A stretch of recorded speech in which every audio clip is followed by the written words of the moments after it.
What's going on, Whisper Nation? Thanks for joining us. We are getting started here with the Thursday Night Football matchup breakdown, letting you know who to start, who to sit, where all the extra little nuggets are in this matchup. You can catch me, Big Travie, and Johnny Game Time Hicks bringing this one to you right about now. Let's go with it. Right here. That's right, Whisper Nation. Like Austin said, we're going to be talking the Thursday Night Football matchup between the not the Denver Broncos. Reading the wrong script here. I am Ron Burgundy. I will read it if it's up there. No, we're gonna be talking about my Green Bay Packers, Austin's Green Bay Packers versus Johnny's Arizona Cardinals live on Thursday Night Football. Welcome all the way in. My name is Big Travie. You can find me on Twitter at Big Travie TFW. I'm joined on one mic by Johnny Game Time Hicks. You can find him on Twitter at Johnny_Game Time. He's on the bottom over here. Right here. You can find me on Twitter right here. Look at that. You find my Cardinals on TV tonight, baby, against your Green Bay Packers. Let's go. I'm excited for this one, boys. Austin's on the other mic. You can find Austin on Twitter at Austin_R_Sear. Austin, you're in this unique place right now because I'm a Packers fan. Johnny is a Cardinals fan. You are actually have ties to both teams here. Shareholder with the Packers. This is an autographed Green Bay. Yeah, this whole ball is autographed by the Green Bay team. So much of your life in Phoenix, Arizona, as a Cardinal fan as well. The way I frame it, I am a shareholder. One of my earliest memories is that '96 Super Bowl with my whole family in the living room. I can close my eyes and see it like it was yesterday. I say the Packers are my wedded team and the Cardinals are like my mistress. And not that I am in any way, you can't rely on me or any of these things. Philly, Chelsea, I love you so much. Yeah, it's no infidelity here. Yeah. It's just like I'm married to the Packers. That's that. But I love my Cardinals too. Like I just do. The heart wants what the heart wants. You grow up there that long. You see all the trials and tribulations and the changes and everything that's gone on there. And you're connected. You're invested. I am an invested fan in both franchises. But I root for the Packers when they play the Cardinals. That's the only time I root against the Cardinals. It's just the stack of how it has to go. You got to take who you are legally right? Connected to. You have to there, but I have deep love for my Cardinals too. Gonna be a great game, or maybe not. It could be very scary for these Packers because Devontae Adams, Allen Lazard out. We'll get into that, but I wanted to tell you what's even scarier than that.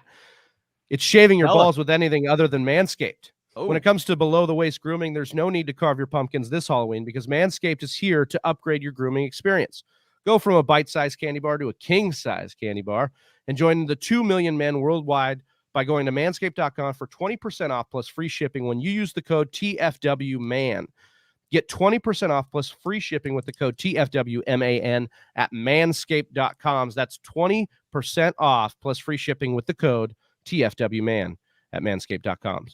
All right, guys, we're about to start the show, but as we always do, I want to start with a little bit of a question, and I see everybody's questions in the chat. I want to say thank you for being in here. Truly epic. Corey Bolt, Andre Silva, everybody that's part of Whisper Nation. What up? Appreciate you. If you like the show, if you like what you're seeing, hit that like button, give us a subscribe, and know that we will be answering every single one of your questions as soon as we get through the show. But first, guys, a big question for you. After the last week, it was week 7, bye Mageddon. We talked about it at length.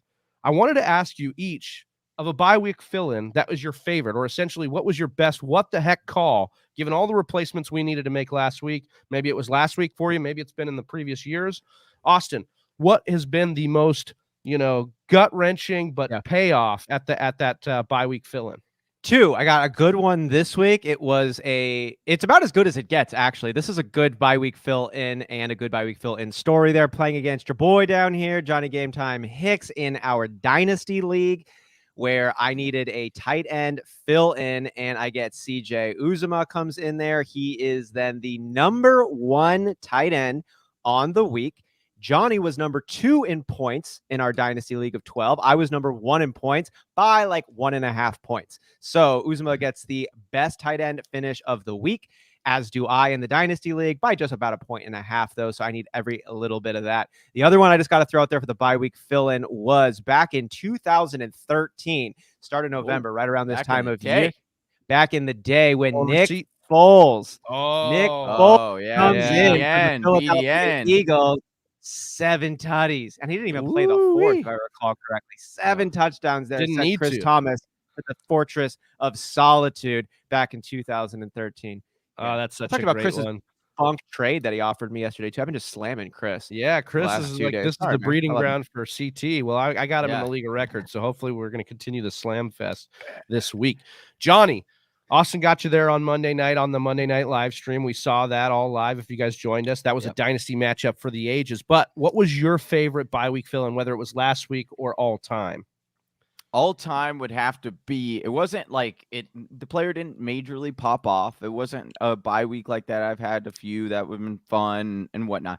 The best one, though, had to be literally going against my arch rival, Matt Potvin, in our league of record. And I had a bunch of buys, whatever. I needed a running back. I went to the waiver wire. Sharkandrick West, your boy. You guys remember Sharkandrick? Yeah, Kansas City, right? He was, yes. Charizard. I knew he was going to get like maybe 4 touches in the game. I knew it was very limited, but there was nothing on the waiver wire. And I was like, there's a chance he gets a goal line in this game. And if he can get in on the goal line, it'll be okay. I'll get like 8 fantasy points from my fill-in here. It'll be okay. This is what I need. Sure enough, not even kidding you. Sharkandrick West, that game, only ended up getting 1 carry all game.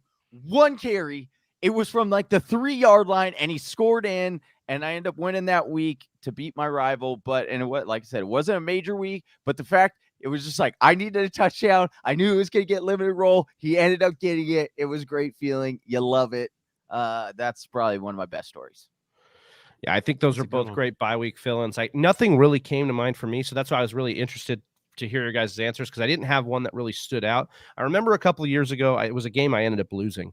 But on Thursday Night Football, before Cup was really this dominant force in fantasy football, he was a kind of fringe guy we'd put in, and it was against the Minnesota Vikings, and I just really liked the matchup for him, and he just went off. It was a last-minute switch. I love those last-minute switches when they pay off. I hate when you do them, especially Thursday Night Thirst, and they don't pay off, and you're looking like you got your pants down, and you're not looking good. So, but either way, we're going to get into this matchup now. I see all those questions in there. Continue to pour those questions in. We will get to them as soon as we get through this game. But this is an epic Thursday night battle that we hopefully are going to witness tonight. 50.5 point over under in the desert. Green Bay, 6.5 point road dogs in this one. And Arizona undefeated. Green Bay 6-1. Could we see an upset here? I hope so, but we're going to start with the Green Bay side of the ball. And the biggest news, Johnny, is that there was a little bit of a COVID outbreak after Joe Barry, their defensive coordinator, got COVID. He will be out for this game. Davante Adams tested positive for COVID. Alan Lazard tested positive for COVID, and they'll all be out. So what is the fallout we can see here, Johnny? And how do we pick up the pieces in the passing attack? Is there anybody here you trust the most? Well, the fallout is very disappointing. I mean, you said a mini outbreak. Man, it feels like more than just a mini outbreak there. You give that long list, that CVS list of wide receivers and players out for Green Bay. I think it's going to be big. I obviously losing Davante Adams and Alan Lazard, the 2 biggest options. I believe, shout out to Travis beforehand when we were talking about our notes here. I believe you had mentioned 45% of the total snap or total receptions for the Green Bay Packers have come from Davante Adams and Lazard. So not having them in your lineup is a concern. But if you got that Thursday thirst and you're like, hey, I just want to play someone in this game. I'm excited. I'm excited with my boys over at the Fantasy Whisperers. I want to get someone in there. I do think it could be the one game where you could throw Randall Cobb in your lineup. He's like the only one left there. MBS could end up playing. He's still a game time decision, but he's still currently on IR. So they have to activate him off of that and then play him. And then you're talking about the first game back for, MVS going against a Arizona Cardinals defense that we've talked about, boys. Like, they're actually very solid and very good, despite the fact that they lost my boy JJ Watt, unfortunately, for the season, looks like. But despite that, Arizona just allowing the 12th fewest yards to opposing wide receivers. Green Bay is down, like I said, to their reserves. So I don't necessarily want to get any of these pass catchers in there. I wish Davante Adams was, but Cards have 3 straight weeks of allowing 14 or fewer points to opposing teams. So it could get a little scary on the Green Bay Packers side. There's been some steam heating up here for Robert Tonyan in relief in games that Davante Adams has missed. Tonyan has actually showed out. Now, obviously, that was last year in Tunyan's big year. He has not been the same guy this year. Do you have any love for him in this game, Johnny? Do not play him. It is a trap. If you think, like, I understand the logic makes sense. Hey, they have no other receivers. They should try to target Robert Tonyan a little bit more. But the fact is, Arizona Cardinals, they're a straight up no-fly zone when it comes to tight ends, baby. They are the best in the league at guarding the tight end. They shut down is an understatement. I would stay away from Bobby T because you'll pity a fool if you put him in your lineup this week. Well, the logic kind of makes sense there. If we look at the tight end position, how does the logic look, Austin, when we look at the running back position? Because honestly, Aaron Jones is quickly becoming the only player we can trust in Green Bay in this matchup. Yeah, I'm excited to talk about this one. I just want to give Johnny here a quick shout out there on the Arizona Cardinals tight end defense. He's not exaggerating here. When you look at fantasy points allowed per game, Arizona is dead bottom in points allowed to the tight end position at 3.9. And number 2 is 5.7. And it is incrementally climbing from the bottom 2 up. There's a pretty wide gap there between Arizona and the Bears, who are number 2. So I hear that point Johnny is making about how good the Arizona Cardinals tight end defense is. But hey, maybe they have to force it and go where they're going to have to go because of how many options they have hurt. And that, I think, is what makes a lot of sense here for Aaron Jones and the running game. Look, the logic in Green Bay here is pretty straightforward. The Packers' top 2 pass catchers are out in Allen Lazard and Davante Adams. Aaron Jones is and has been an RB1. The Packers have a decent line and an above solid second running back there in A.J. Dillon. Look, Aaron Rodgers also is the team's best playmaker. No surprise there, but he needs to get the ball to someone. And usually that passing attack that blows up defenses creates additional lanes for the run game. But I don't think they're going to have that opportunity unless they can get an early pass over there to MVS or to Cobb or catch the defense sleeping a bit. I mean, hell, we saw the Browns do it last week, I thought, in their opening series against Denver. So it could be they could game plan something well. But with Adams and Lazard out, I think it does make sense to try and run the ball, get defenses tight, playing the run, and then catch them off guard with some play action and some well-timed passes. But is that too obvious also for an intelligent Cardinals defense? Cardinals have led up the 3rd fewest points to running backs all season, and I also think the Cards are in a position to control game flow here overall. Green Bay should get shut down in this game. They should. They were already underdogs before Adams and Lazard out. They're further underdogs, nearly a touchdown now at this point. They should get shut down, but this is still Aaron Rodgers. It's the reigning MVP. And if they don't get shut down, it will be because, I believe, of Aaron Jones making plays happen where they honestly shouldn't. And then A.J. Dillon coming in and making a few more big plays happen in Aaron Jones's relief. Last week, though, nobody would have been surprised if both backs had big games, given they were up against the Washington football team. They're playing against them, and they were up all game, but 2.7 points combined for both A.J. Dillon and Aaron Jones. So the game plan can go completely out the window with Aaron Rodgers. He's brilliant, yet frustrated. He's like a petulant child here with a coloring book. Sometimes he goes outside the lines, and it's absolutely incredible. Other times, it's like, but why did you do that, man? I could see Rodgers getting frustrated, blowing 3+ series, making magic happen, throwing a couple of touchdowns so he doesn't look like a complete ape poop. But like this, I think, is kind of more of a trap game for the Green Bay Packers skill positions. Yeah, it does look like we're counting on a bunch of Green Bay magic here. Some sort of magic to make sure these guys like actually capitalize on their opportunity here. Johnny mentioned it with the pass catchers. You mentioned it there with Aaron Jones being the one focal point of the offense if you were assuming rational coaching. And I think we can do that with Green Bay. Like that's what LaFleur has kind of been. He's been a rational coach. We look at the rush defense for Arizona, ranked bottom 4. They're 28th for PFF against the run. So that should be the way you attack them. And kind of the reason why I'm a little bit scared off of Aaron Rodgers. Now, on the show, I have been a little bit cautious, maybe overly cautious with Aaron Rodgers this year because he's put up good games, but I'm not a fan of this matchup. Johnny, you mentioned it as I was talking about Lazard and Davante, who over the last 2 games have accounted for 44% of Aaron Rodgers' targets. He's gone. They're gone now. He's going to be facing a pass rush, getting Chandler Jones back off the COVID list. Yes, J.J. Watt will be out, but we love Chandler Jones. We love a lot of what the defensive front is doing for Arizona, and their pass defense ranked number 2 per PFF. So really good against the pass.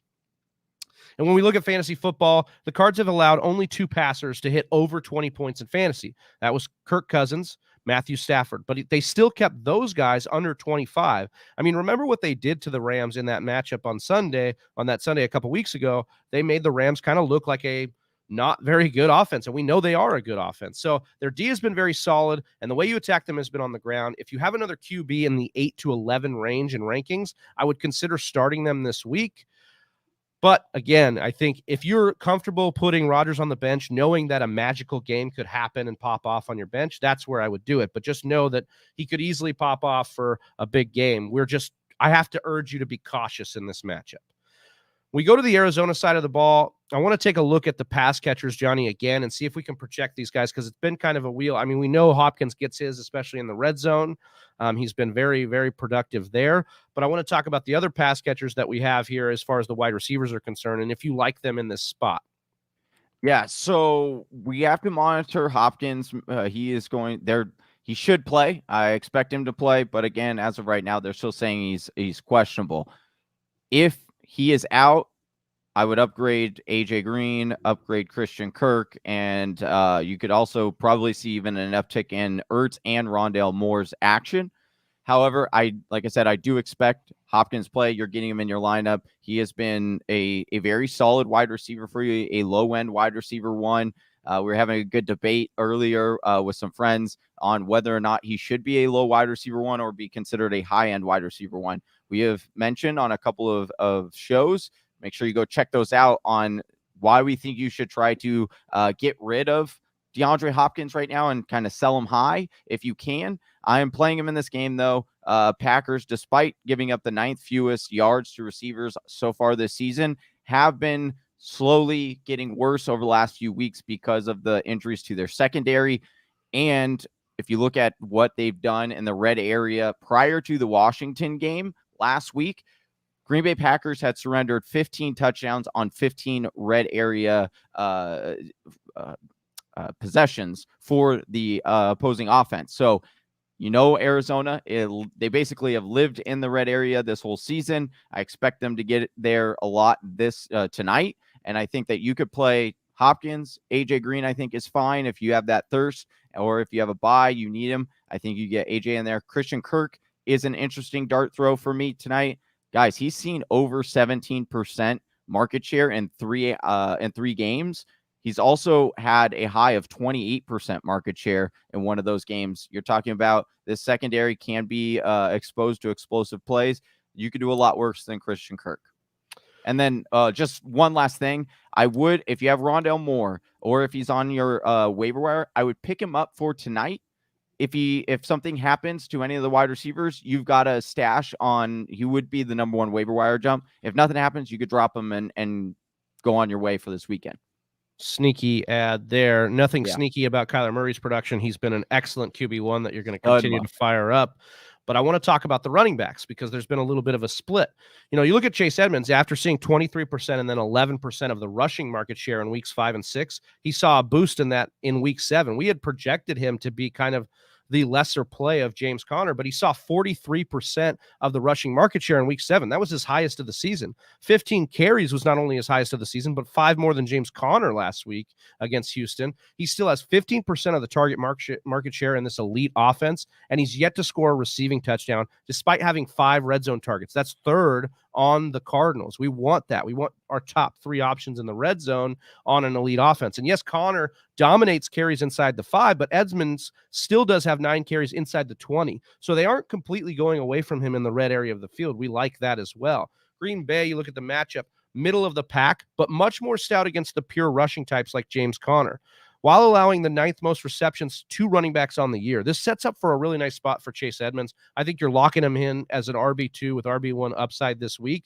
and I think that shoulder injury is finally behind him, and we kind of look at the way he can dominate this game. Austin, bring us home here a little bit with a guy in Zack Ertz who was traded for and kind of showed up, and they made an effort to get him involved. Do you think that continues? Can we lock him in as a tight end 1 going forward? That's an interesting way to frame it. And I think it's a tad bit disingenuous, and it's just a fault of the industry here. What does a tight end 1 mean, right? Like, technically, that's in the top 12 of tight ends. Basil? What does it all mean? We need to have our definition square, because a tight end 1 doesn't actually mean, I think, what we what we intend for it to mean when we say that, because it's just a top 12 tight end, and Zack Ertz is number 12 on the year right now. So technically Zack Ertz is a tight end one right now. So, but I know what you're getting at with this. And so if we just take a second to break it down here, I think it paints the picture a little bit more clearly. The first game in Arizona last week, Ertz was the tight end 4 on the week. And his last game there in Philadelphia, he was the tight end 7. He's number 12 overall, as said. And we expect, I'll speak for all of us, I think we all expect his production to continue to increase from there where it started at the year and the expectations we had for Ertz there. And then what we've actually seen him do, he's looked a lot better. He's looked more healthy. He's looked more involved. He's looked more hungry. I'm not going to call him the Ertz of old, but the man is producing, and we saw it just last week. And I really like him moving forward.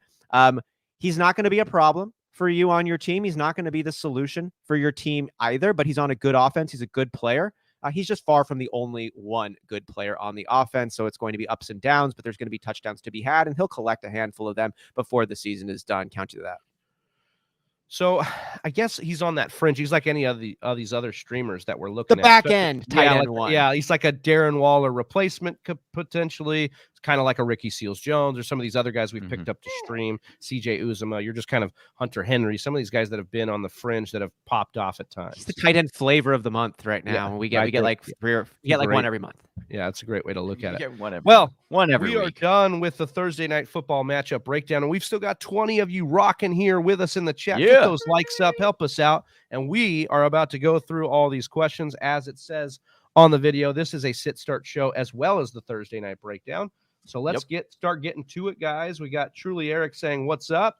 What's up? Says, "What's up, guys? What's up, Corey? Go for it and start Aaron Rodgers." I mean, he has been playing good. And as I said in the breakdown, boys, we like the production he's given, but we don't like that 44% of his targets over the last 2 weeks are gone out of this game. It would always depend on who you're, putting him in there over, but maybe provide some context. How about this cutoff? Can I ask you on this one here? Because I'm in this real situation, and we mentioned our Dynasty League.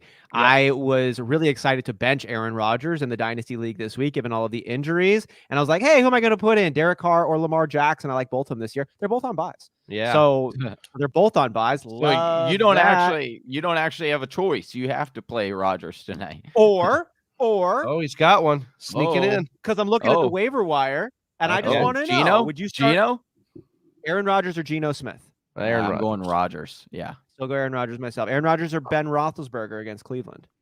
I'm still going Aaron Rodgers. That Cleveland defense is really, really good right now. It's a low. Again, it's the over-under for me. And even in this situation where they're 6.5 point dogs, Green Bay's still at a team total of 22. So you could still hope for a couple touchdowns. I think that's what you said, Austin, in the breakdown of Aaron Jones, that it was possible for Rodgers to get a couple touchdowns in. And, again, the Cards have given up only 2 passers over 20 points, but those passers are Stafford and Cousins. Those are the guys we like in these streamable moments. So I like Rodgers more than Stafford and Cousins, I think, to be able to pick apart a good defense. Yeah. So, and they still have Aaron Jones. We've seen him get 3 touchdowns to Aaron Jones in a game. So it's like Jameis Winston. Is it Carson Wentz? Is it these 2 guys like Matt Ryan? Those are the guys I'm looking at that are on the fringe end of streaming this week that I would say, okay, where do you get? So I guess for that one, Johnny, give me that breakdown here. We got Aaron Rodgers, Carson Wentz, and Jameis Winston and Matt Ryan. How would you rank those guys? I'm going Carson Wentz. Carson Wentz for me is the number 1 streaming option for me. I like the matchup better than I do for Aaron without the receivers. So I would go with, honestly, I'd put Rodgers 3rd on that list. I would go Wentz, Cousins, and then Rodgers, and then what was your last? Sorry, Matt Ryan. Matt Ryan. I would go. Matt Ryan has he's been pretty solid, but again, I would trust Rodgers a little bit more than Matt Ryan and that offense that he's running over there. So that's where I'm kind of at. I think that's a fair breakdown there. Austin, AJ Dillon, Andre Silver wants to know if he's a sneaky start with Green Bay. Without the wide receivers and with J.J. Watt maybe having season-ending surgery here. I'd call him a less desperate start. I'm not calling A.J. Dillon a sneaky start. Like, I'm not expecting a pop performance from A.J. Dillon, but I'm not surprised by one here either. And I think there's reasons to believe he's going to be more involved. He did have that costly fumble last week, and he wasn't really involved a whole heck of a lot. I don't think he's going to remain in the doghouse. We've seen A.J. Dillon have an uptick this year. He's been running the ball better, but it is Aaron Jones's show. And I think they're going to lean on Aaron Jones.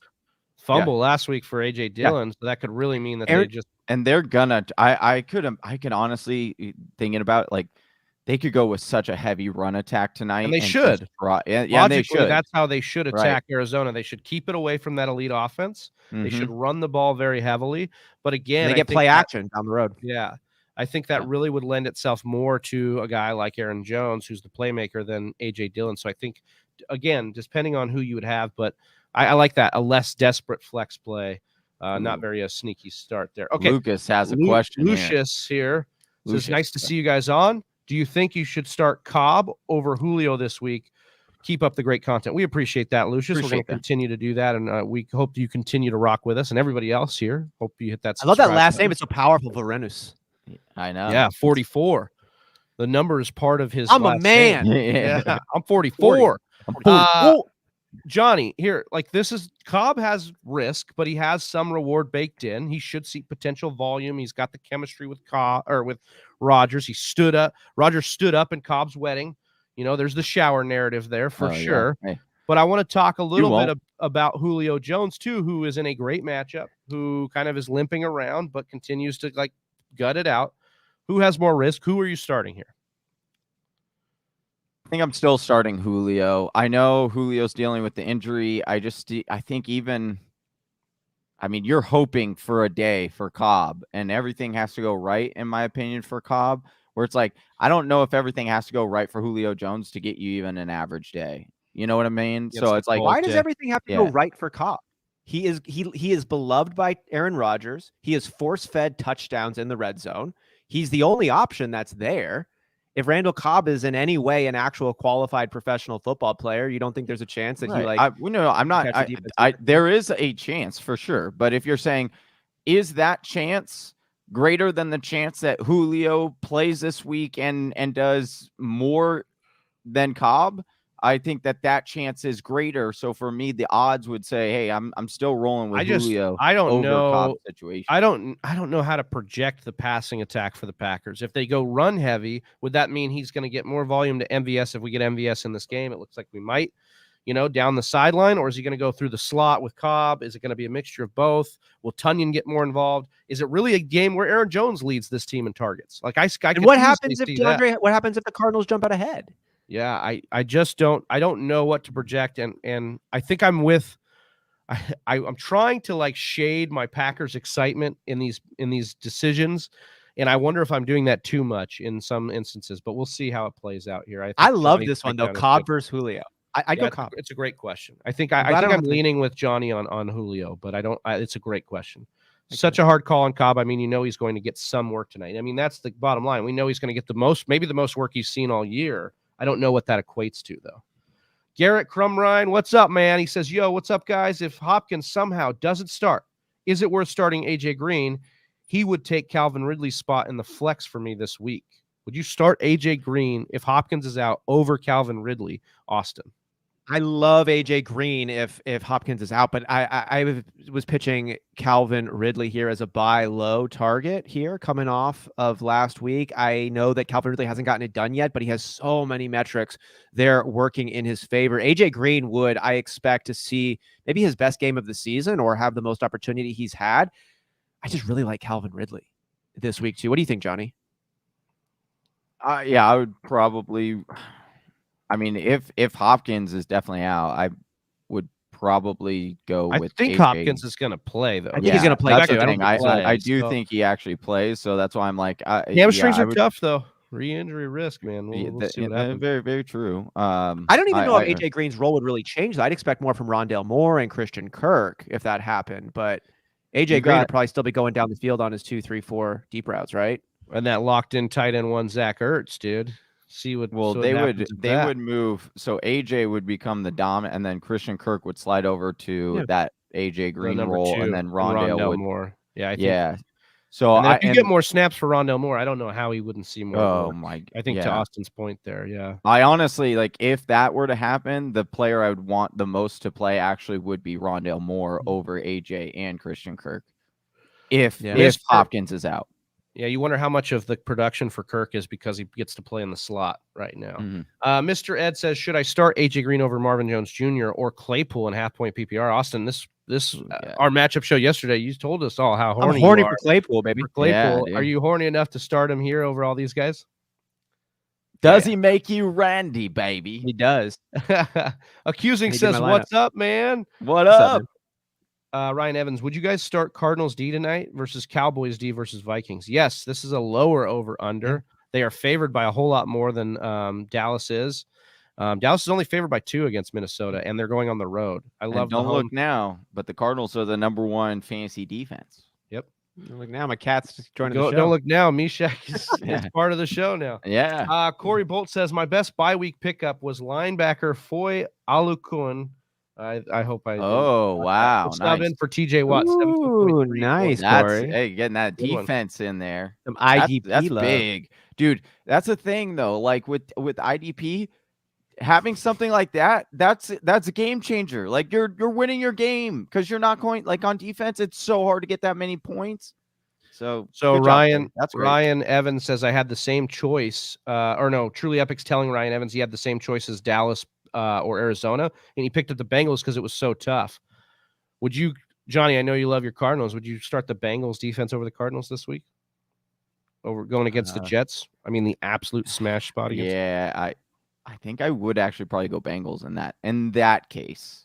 Corey Bolt, is Cobb a good free agent pickup in a non-PPR with the wide receiver trouble in Green Bay? I think he's a decent stash. The thing is, they'll have 10 days to get both of these guys back.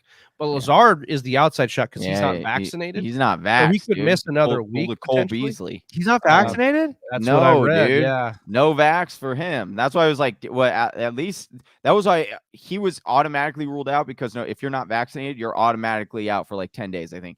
But you don't have the shot to get 2 negative tests. Right. If you're vaccinated. Truly Epic says he would lean Cowboys, but he thinks it's close. I still think it's the Cardinals over the Cowboys in that breakdown. Will Antonio ever become the #1 on his team? I mean, he was. I guess you're talking about Antonio Brown, and he did definitely have the target share. We're gonna watch that ankle injury though. Yeah, that's very concerning. Heel says dislocated heel. Well, it says I heard a report on Antonio Brown. I think it's at the joint or something. Yeah, I've seen it reported as ankle, and then he said towards the heel. So does not sound good. Something weird. Yeah, it's like You see, the heel bone is connected to the ankle bone, and you do the hokey pokey. When is it connected to the fun bone? Oh, dude! When he plays, whenever he plays, whenever he's in the lineup, he's Chase Claypool. Whenever he's in the lineup, fun bone. All right, Chase Beakley, Mahomes or Jalen Hurts this week. Also, AJ Brown, Cooks, Joe Mixon, or Nick Chubb in my flex.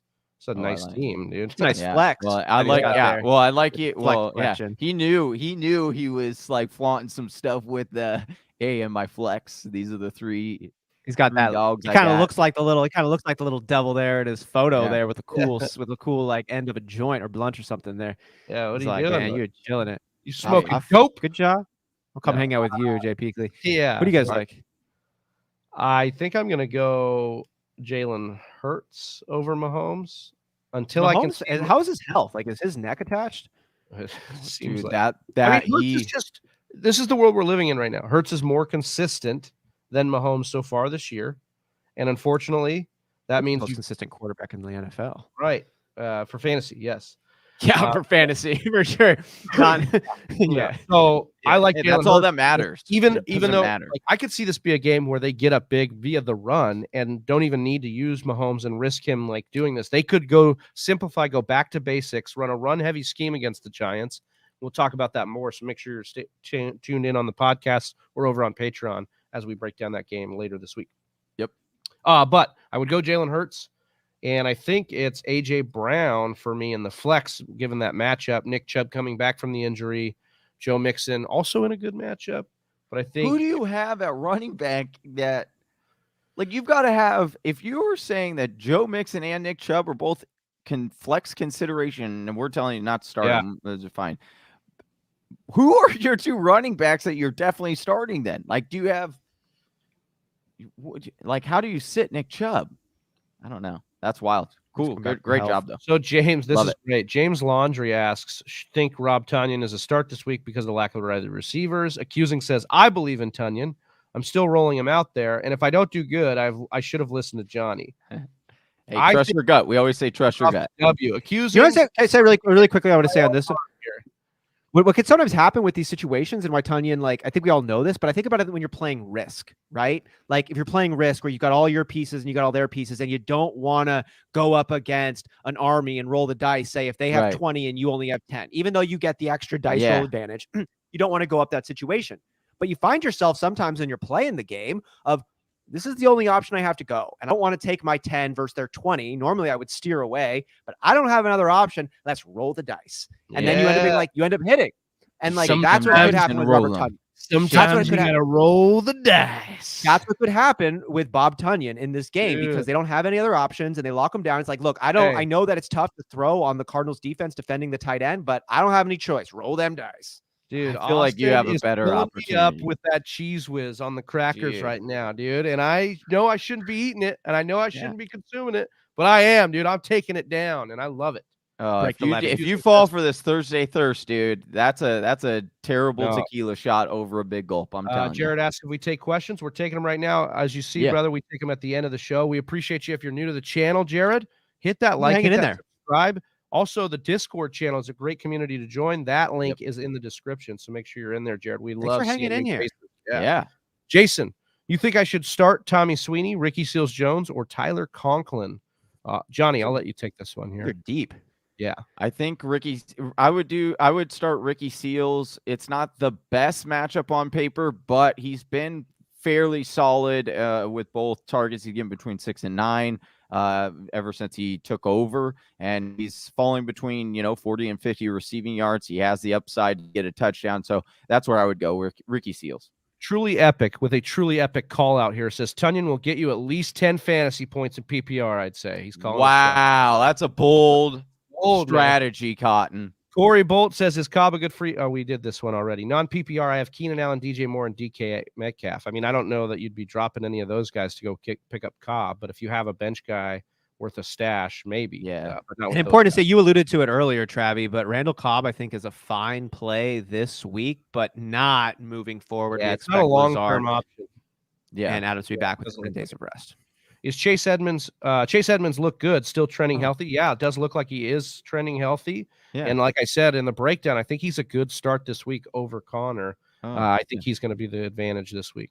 Don't skip over this. Oh, Brett, go Cardinals. That's what I'm talking about. Yeah, Big Travis trying to skip over that comment. I mean, I had to look at it in my DMs all week, so I don't really need to see it again here. So, Trey S. Afternoon, gents. Afternoon, Trey. Afternoon to everybody except for Johnny and Brett Johnson. Full point PPR, flex one, Chase Edmonds, Eli Mitchell, Khalil Herbert, or Pittman Jr. Good flex here. Yeah. In full point PPR, I think I'm gonna lean with Chase Edmonds. I think who's the most involved in the passing game here? It's Chase Edmonds. Yeah, he's got Chase Edmonds. That gets the bump in there. Yeah, and I think the extra touches at running back gets him over Pittman, in my opinion. Game flow should be in Chase's favor. Yeah, I think Chase is the start. I think that was a great way to kind of dissect that question too, Austin, when we're looking at those running backs. Of those running backs, who has the most upside in the passing game, especially in PPR? Frederick Wine says, play Aaron Rodgers in 6-point touchdown or switch to Teddy B, Heineke, or Wentz. Johnny, this is where you say Wentz would be the one you'd pivot to here. Yeah, I would Austin, pivot to Wentz. Do you agree with that? I don't hate it. I get it. It's I have such a hard time making predictions for Aaron Rodgers. One, because I love him, and I feel like emotionally and spiritually connected as we do to teams that we've invested a lot of emotion in over decades plus. But I also, my gut says Aaron Rodgers can be fine, but it's the same gut that told me he was going to do fine week 1 against New Orleans, and that didn't work out. Aaron Rodgers can make anything happen in any situation. He's just that type of dude. He lives in another dimension, but it's a tough start here on paper to recommend Rodgers over Wentz. Love it. Trey S. Also in a different PPR league, Eli Mitchell, Gaskin, or James Conner.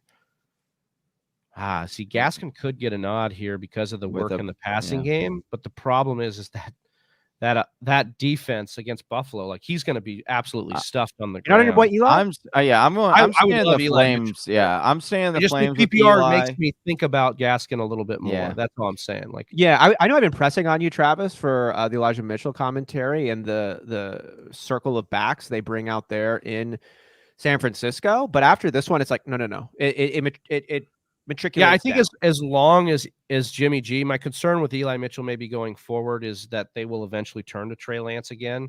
But as long as Jimmy G is starting, he averages around 18 touches. So I think that's a good spot to be in.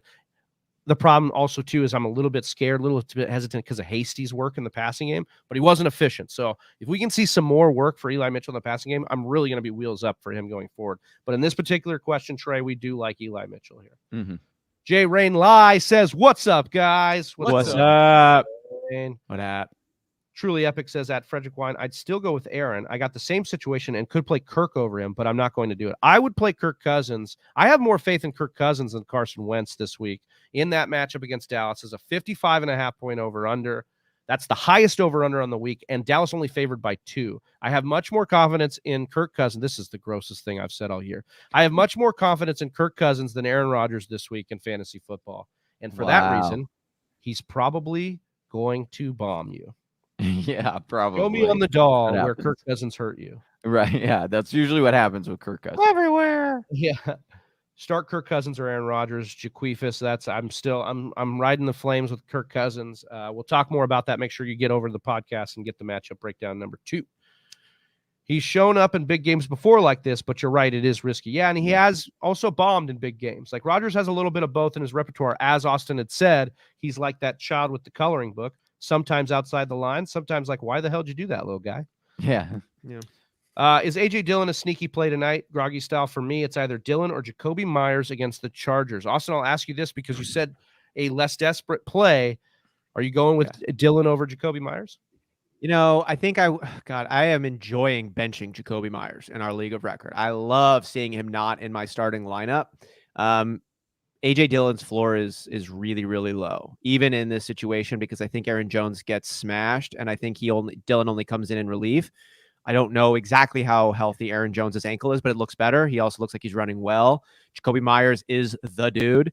Target market share, opportunities, everything there. Is this PPR?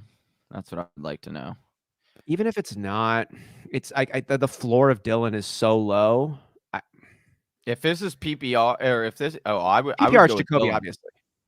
Well, no, like I mean, if it's PPR, that's where I would be like, okay, I'd be more considering Jacoby. This is not a great matchup at all for Jacoby and against the Chargers. Chargers secondary is one of the best in the league. They have been shutting down wide receivers.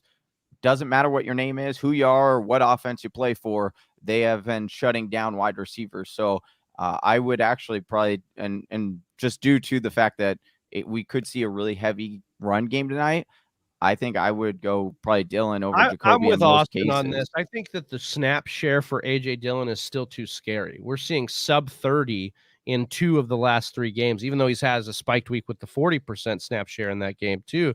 But again, off of the fumble, off of the fact that, like, yes, Green Bay still knows they need to be run heavy, but they also know that Aaron Jones is the best playmaker on their team besides Aaron Rodgers this week. So they're going to make sure that they feature him. You know, when you get in these matchups, you want your best against the best. And I think that's where we're going to be with Aaron Jones. So I would still go with Jacoby, but I like the logic there that you're laying out in the matchup. Frederick Wine asks Johnny, Aaron Rodgers or Teddy B versus Washington? Wow. I would go Aaron Rodgers in this case. I am not sold on Teddy. I do like the fact that he's getting back Jerry Jeudy. I do like the fact that they're 10 days to heal from the ankles and Washington. But again, I don't like Rodgers. I'm going Rodgers. I think without the weapons, Aaron Rodgers kind of turns into a Teddy Bridgewater, but he's still. He's more of a. I still think he has a higher. Yeah, he has a higher upside to me than Teddy. But he's still got those cojones. That game we all went to, that playoff game, it was Jeff Janis. It was players like that Aaron Rodgers. Yeah, dude. Hail Marys, man. It wasn't just Devon. In fact, Adams was out. Jordy was out. Randall Cobb went to the hospital with punctured lung. Oh, I mean, yeah, that's right. There's some things to say that Rodgers can get guys. Remember how pissed he Coughing was? up blood, Jake dude. Kumerow got ditched. Jake Yeah. Kumerow. Anyways, He he reached held out to out. Big He held Travie. out for Jake Kumerow. Accusings. Austin asks, "Do I start Herbert or Joe Burrow this week, John or Austin?" I have really been loving the work that Joe Burrow has been producing, and it's just a sexy ass storyline right now. The Jets are better on defense than we give them credit for. It's also funky on game flow, and these things flip around. And Justin Herbert, though, is going up against New England, and I'm honest, I know you guys might disagree on this one, but I'm not impressed with New England's defense. I think they're about middle of the road in everything they do, and I think Justin Herbert's greatest challenge in this situation will be Justin Herbert. If you drafted Justin Herbert and he's your dude, I would lean into Justin Herbert. But if you are looking at either, it's such a tough one here. We talk about this, right? Like it's in a easy rollover matchup against a bad team in the Jets, but that makes game flow usually kind of funky. Like that can flip it on its head. They're more of a run funnel just by nature of the game script they play in. I mean, last week gave up 5 touchdowns to 3 different Patriot backs. So really, for me, I do think it's Herbert because they're still a pass-heavy team in neutral game script. And we've seen these pass-heavy teams go to New England and play them, and this one's actually in L.A.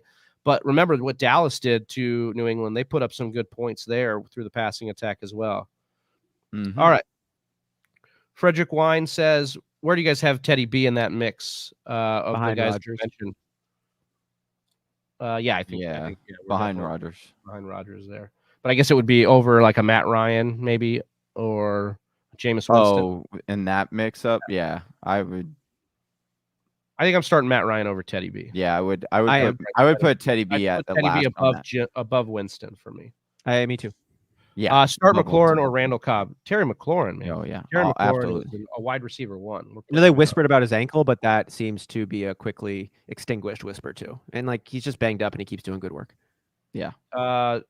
So I'm starting Chase, Samuel, and Mike Williams. Debo Samuel. I think that's a good lineup there. Watch Debo's calf injury. That's a concern. Jared Burglar says, give DJ Moore and AB, get Hopkins and Dalvin Cook. Yes. Oh, I would do this. This is a situation. We know we said like sell Hopkins, but in this situation, you're getting Dalvin Cook. That's a league winner. You're definitely I'm concerned. I'm nervous for DJ Moore a little bit moving forward with Sam Darnold shaking. Out of these, who do you play at the flex? McLaurin, DK, or AJ Brown? Pick 2 or Josh Jacobs if he plays. Well, they're on a bye this week, so Jacobs won't play this week. Yeah, so. Jacobs won't play this week. So I guess really it's down between DK and AJ Brown, probably, right? Because I think we're starting McLaurin, and we should probably start AJ Brown. I think with DK, you'd bench DK here because of the situation with Russ Wilson. Yeah. At least Gino's throwing for under 200 yards. DK is getting a lot of that work, but there's just they've turned into a low volume. I mean, he needed the 84-yard touchdown just to make his day. Otherwise, he was kind of irrelevant there. Yeah. Gus Ramos, AJ Green, or Javonte Williams for the flex. What's going on? What's up, Gus Bus? What's up, Gus? I would say Javonte. Agreed. Austin, Christian Kirk, Emmanuel Sanders, Randall Cobb, Chris Godwin, pick 2. Ooh, if we get AJ Brown out, I like Chris Godwin. And then I think I'm going to go Randall Cobb over the other 2. I think I might lean Christian Kirk. Yeah, I would probably go Kirk. But I go over Cobb? Yeah, I think so. Just the offense a little bit more. All right.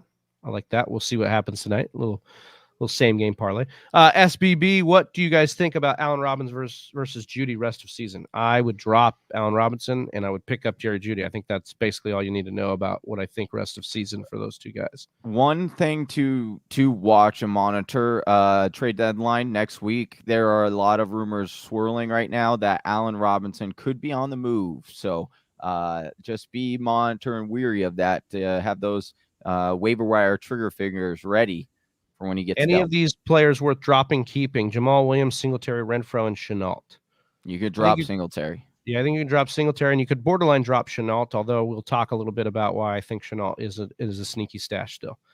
Think Cobb is a good play. We've answered that one, Avery. Hopefully you were able to watch that. We think he's a less than desperate flex to kind of use Austin's terminology there. Zach Free, should I start Tunyon or Gronk, or should I pick up Hunter Henry and see what he can do against his former team? I like Henry of these 3. I would be starting Henry this week of those 3.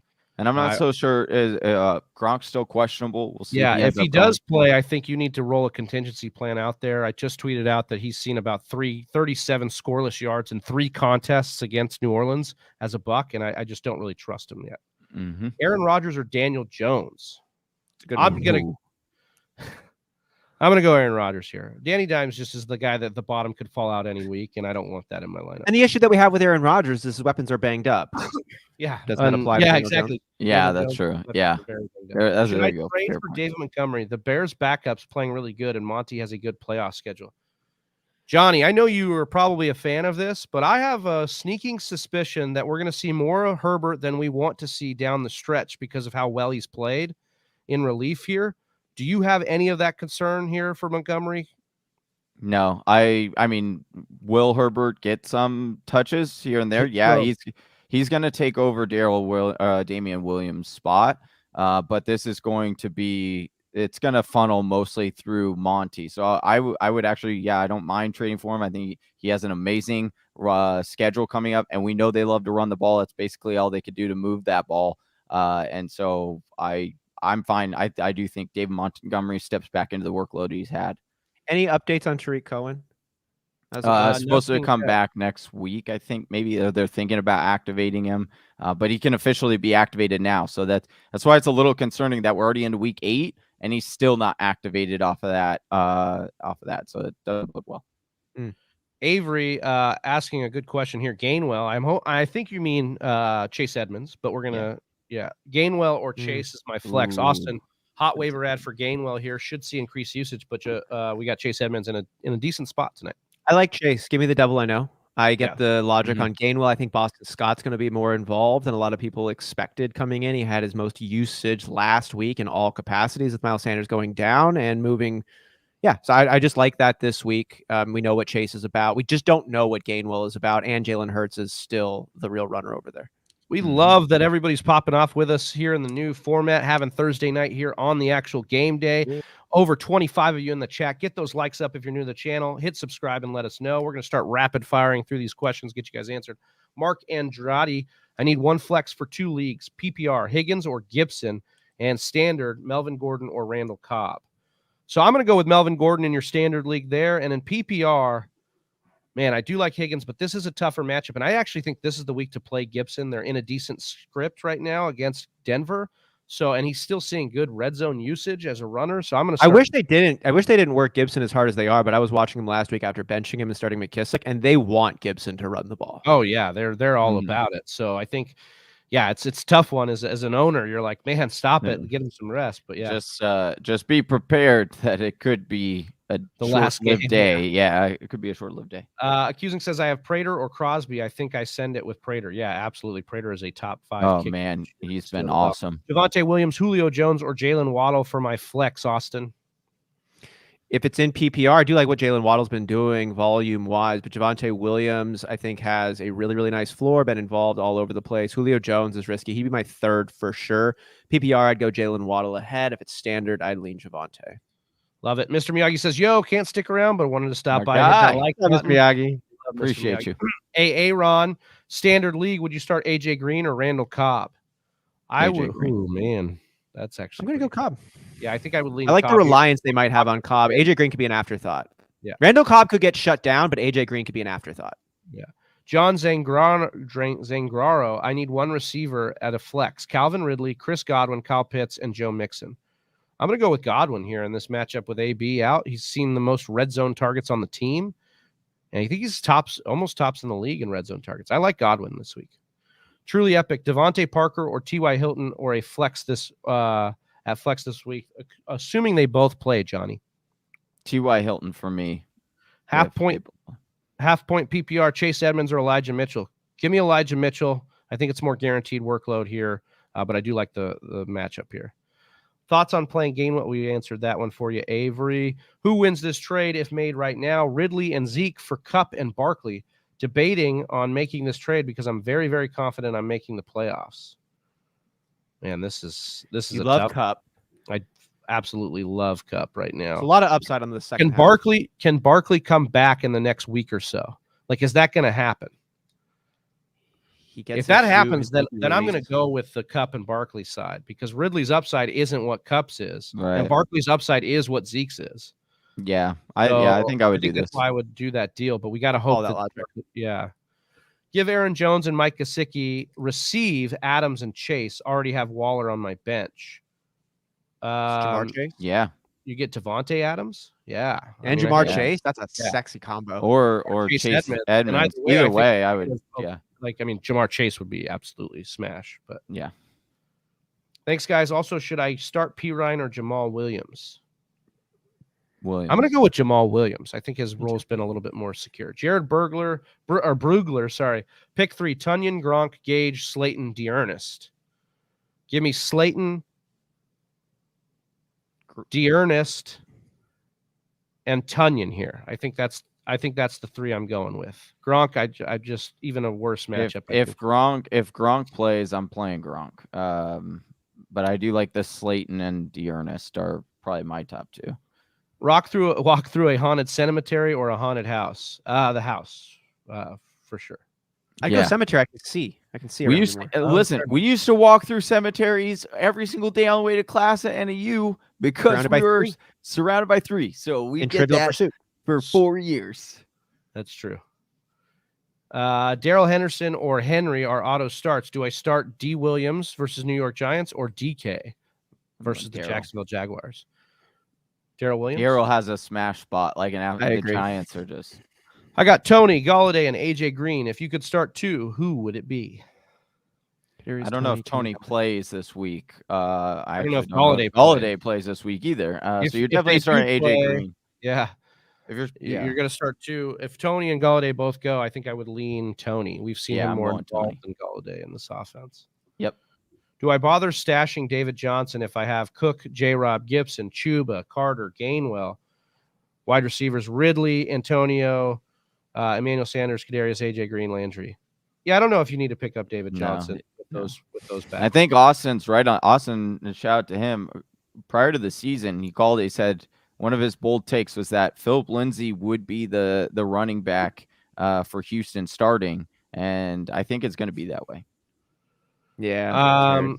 This guy's got a jacked lineup here, but he says he's got all these guys and he needs to drop one. I think Jarvis Landry, looking at the players you have, would be your drop here. And Adrian. Yeah. Or Knox if you have Goddard. Yeah. I'd probably drop Landry. Yeah, that's what Tony's agreeing there. Jared says, Brugler, who wins this trade? DJ Moore and AB for Hopkins and Brandon Cooks. I think the DJ Moore side wins, but we got to get we got to get AB back. So that's kind of where we're at with it. And the scary part on that is AB is hurt and it's a significant injury, and then we don't get the other one back. Well, we just don't know what type. That's the part that sucks. It's like it could be a significant injury. It could be he'll be back after the bye week and it's no big deal. We don't know what the issue is, so they haven't given any timetable at all. So you want to buy this plot of land? It might be a sinkhole, or it might not be. Yeah, right. Start Burrow. I don't know. We're definitely starting Brady. Burrow's been nice, but Brady has been elite. Yeah. Hey guys, love the show every week. Jason says, appreciate you, Jason. Would you start Arizona D or Chicago D Sunday? I hate playing Thursday night.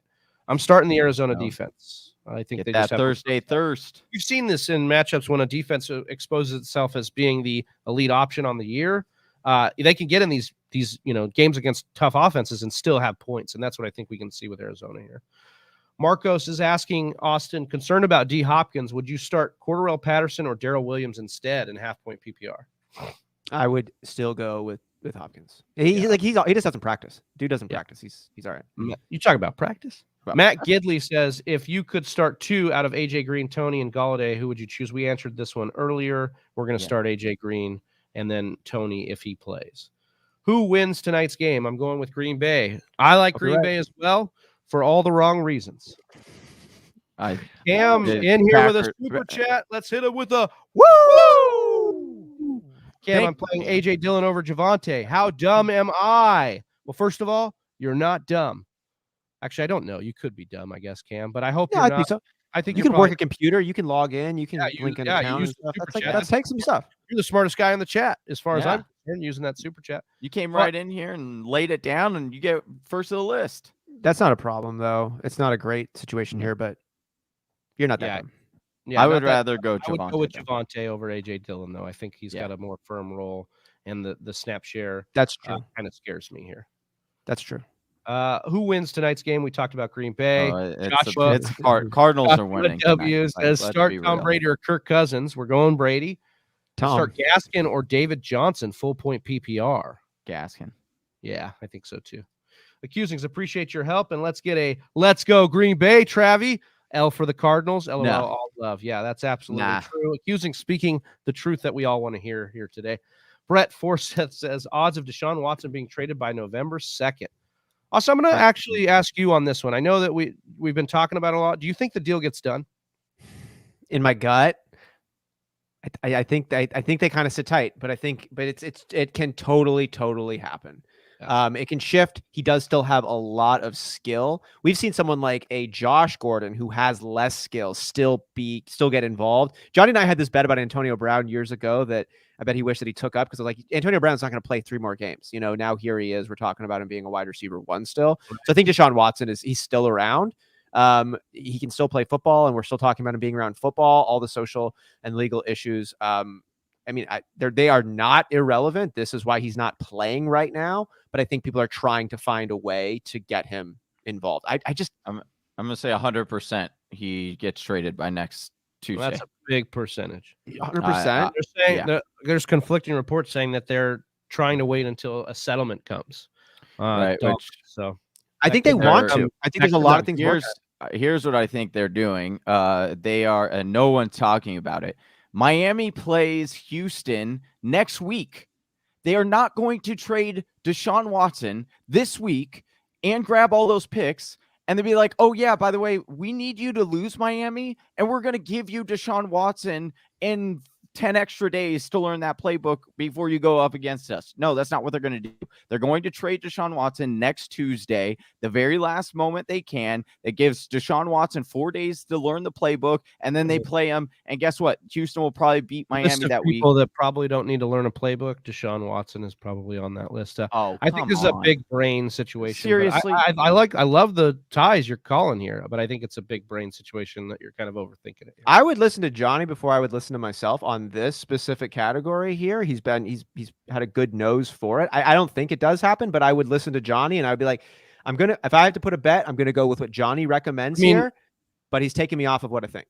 You actually do need to go pick up Deshaun Watson. I'm not saying you don't pick him up. Like, he's a stash right now because that trade deadline's around the corner. Hopefully you did that if you listen to the article and the show we did earlier this week. Jason says, awesome. Thanks, guys. You're welcome, Jason. Tony says, do you guys like Gainwell rest of season, Johnny? I do. I think that he has a really big opportunity over the next couple of games, and I think that he was a really alpha producer in college, so I'm excited to see what he does moving forward. I like him. Clap Nuts says starting Gob or flex at the flex a good or bad move. It would depend on who you're in. Full point PPR. It depends on your options, but we've kind of been up and down. Scroll back through the show, and we've had a couple different options for you. Ooh, this Jared is wild. Bello says traded Josh Allen and Mike Williams for Tyreek Hill and Lamar. I like it. I think that is fun. It's pretty good. It's kind of even for sure. It's a lateral move. It's just fun. Yeah. Jared Curbello, who's good for flex, Brandon Cooks or Tony Pollard? Give me Cook. I think I'd go Cooks here too, the volume. Ertz a play against, again, in tight end premium, especially in tight end premium. I'd play Ertz this week. Matt Gidley, did you see Chris Carson? Do you see Chris Carson coming back anytime soon? It's not looking good for Chris Carson. Pete Carroll said he turned a corner, and then they put him on the IR. So I don't know what like turning a corner means, but it hasn't been.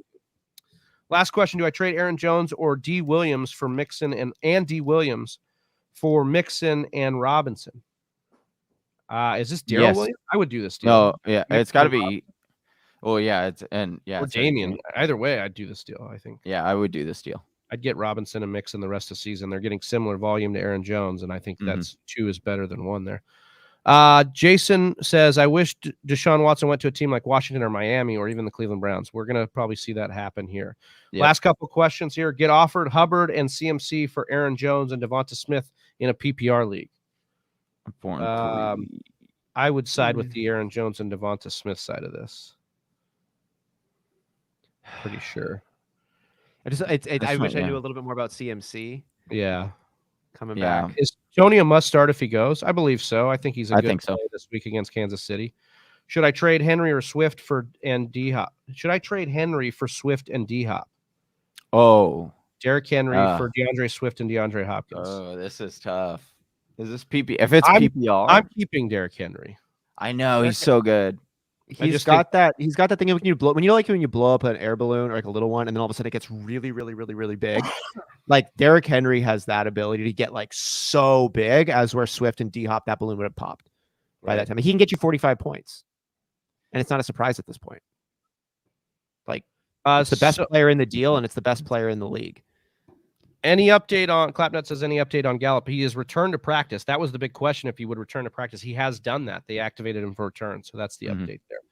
I'd hold Henry, says Tony. Absolutely. Well, that does it for us in the Thursday night preview show, plus the start sit questions for Johnny Game Time Hicks, for Austin Sear. I'm Big Travie. We're the Fantasy Whisperers. We're out of here. Peace. Right here. Look at you go. You made it to the end of another one of our videos. Hey, if you still have some questions, I totally understand. Or you just want to join an awesome fantasy football community, head on over to our Discord chat. Link is in the description below. And if you're still not sold on us, check out one of these videos.